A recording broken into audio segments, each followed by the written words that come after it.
28 बार America के president ने एक ही मैसेज दिया पूरे दुनिया को कि ट्रंप ने वॉर रुकवा दी पापा। आपके 56 इंच का दबदबा कहाँ गया मोदी जी? आपने ईंट का जवाब ईंट से दिया, देश चाहता था कि आप ईंट का जवाब पत्थर से दें। सर, इस लड़ाई में शायद आप जीत गए, लेकिन नैरेटिव की लड़ाई में आप हार गए। यहाँ पे तो चाचा चौधरी ने पेपर लीक कर दिया ना, तो अभी आप फर्स्ट आए या लास्ट आए उससे क्या फर्क पड़ता है? कि आपने घर में घुस के मारा तो आप बोलेंगे देश प्रेमी। हम पूछेंगे कि आतंकवादी कहाँ से आए तो आप बोलेंगे देशद्रोही। हम बोलेंगे वाह मोदी जी वाह तो आप बोलेंगे देश प्रेमी। हम बोलेंगे नरेंद्र मोदी जवाब दो तो आप बोलेंगे देशद्रोही। हम भी सोचते हैं कि अगर जंग छिड़ी तो दुकानों का क्या होगा, बंदूकें तो बिक जाएंगी, गुलदस्तों का क्या होगा। बोलते हैं ना कि ममता दीदी बांग्लादेशियों को बंगाल में घुसाती है, तो बॉर्डर में आतंकवादियों को कौन घुसा रहा है, इसका जवाब आपको देना पड़ेगा कि वो भी वही कर रहे हैं। और आप बोल रहे हैं कि हम आपको सवाल न करें। दिस इज नॉट पाकिस्तान जहाँ सरकारें कम और तानाशाही ज्यादा चलती है। वजीर आजम, आपके झंडे पे चांद है और हमारा झंडा चांद पे है। आप 1 किलो आटे के लिए आपस में लड़ते हैं और हम हर दिन गुरुद्वारे में पूरी और हलवा बांटा करते हैं। ऑपरेशन हम करें और खीर चाचा चौधरी खा के चला जाए, इसी के लिए हम बैठे हैं यहाँ पे। ये कोई पबजी नहीं है जो आप बेडरूम में बैठ के, बालकनी में बैठ के, बाथरूम में बैठ के आप अटैक कर रहे हो, ऐसा नहीं होता।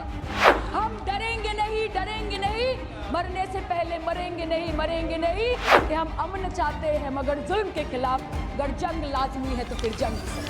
सर, हम बोलेंगे कि आपने घर में घुस के मारा तो आप बोलेंगे देश प्रेमी। हम पूछेंगे कि आतंकवादी कहाँ से आए तो आप बोलेंगे देशद्रोही। हम बोलेंगे वाह मोदी जी वाह तो आप बोलेंगे देश प्रेमी। हम बोलेंगे नरेंद्र मोदी जवाब दो तो आप बोलेंगे देशद्रोही। ऐसा नहीं होता सर, ऐसा नहीं होता। आपने ईंट का जवाब ईंट से दिया, देश चाहता था कि आप ईंट का जवाब पत्थर से दें।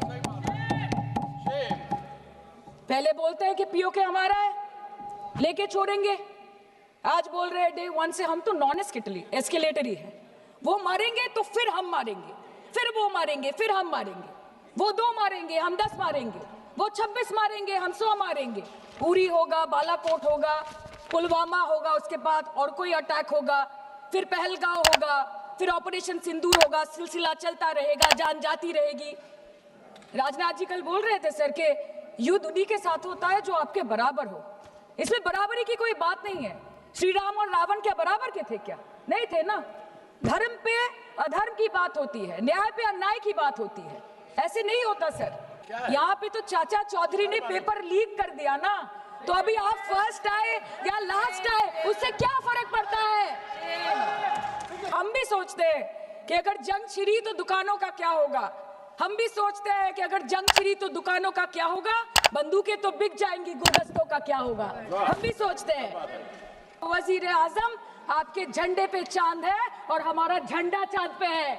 तो लेट पाकिस्तान नो कि आप 1 किलो आटे के लिए आपस में लड़ते हैं और हम हर दिन गुरुद्वारे में पूरी और हलवा बांटा करते हैं।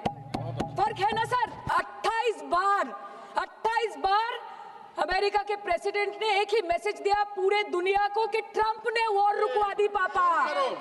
मतलब रिस्क हम ले, ऑपरेशन हम करें और खीर चाचा चौधरी खा के चला जाए, इसी के लिए हम बैठे हैं यहाँ पे। सर, इस लड़ाई में शायद आप जीत गए, लेकिन नैरेटिव की लड़ाई में आप हार गए। आप देश को बता नहीं पाए कि धर्म पर, कि अधर्म पर धर्म की जीत हुई है, पाकिस्तान पर फिर से हिंदुस्तान की जीत हुई है। आप बता नहीं पाए ठीक से। और प्रेस मीडिया का इस देश में तो सर कुछ गैर जिम्मेदार भूमिका रही होगी। लोगों को बहकाने का काम किया इन्होंने। खबर ऐसे बनाते थे कि आज कलकत्ता में मैं सोने जाऊंगी और कल कराची में नींद खुलेगी मेरी, कि आज लखनऊ में मैं डिनर करूंगी और कल लाहौर में ब्रेकफास्ट। ऐसा नहीं चल सकता सर। हमको ये सब से कोई मतलब नहीं है। हाँ, वॉर है, हमारे 2 गिरे होंगे, आपके 10 गिरे होंगे। हमें पता है कि ये कोई पबजी नहीं है जो आप बेडरूम में बैठ के, बालकनी में बैठ के, बाथरूम में बैठ के आप अटैक कर रहे हो, ऐसा नहीं होता। और आप बोल रहे हैं कि हम आपको सवाल न करें। Sir, this is not Pakistan जहाँ सरकारें कम और तानाशाही ज्यादा चलती है। ये भारत है। यहाँ पे अगर रूलिंग पार्टी देश चलाए तो ये सत्ता विपक्ष से चलती है, हम जानते हैं। और ये पाकिस्तान का पार्लियामेंट नहीं है जहाँ पे 26 और 27 लोग मारे जाने पे उनके मौत का जश्न मनाया जाता है। और जहां पे पॉलिटिशियंस और आर्मी चीफ और टेररिस्ट को अपने जन्मदिन, अपने शादी और अपने मैयत में देखा जाता है, ऐसा नहीं होता है। आपके 56 इंच का दबदबा कहाँ गया मोदी जी? ये जो बोलते हैं ना कि हमने किया है, सर आपने सिर्फ अकेले नहीं किया है, इंडियन आर्म फोर्स ने किया है, 140 करोड़ लोगों ने किया है। सर किसी का कुछ नहीं आता, सबका वक्त आता है, और जिसका वक्त आता है उसका सब आता है। तो वक्त था ये हमारा। आप बोलते हैं ना कि ममता दीदी बांग्लादेशियों को बंगाल में घुसाती है, तो बॉर्डर में आतंकवादियों को कौन घुसा रहा है, इसका जवाब आपको देना पड़ेगा कि वो भी वही कर रहे हैं, कि वो भी ममता दीदी भी कर रही है। हम डरेंगे नहीं, मरने से पहले मरेंगे नहीं, कि हम अमन चाहते हैं मगर जुल्म के खिलाफ, अगर जंग लाजमी है तो फिर जंग ही सही। Thank you.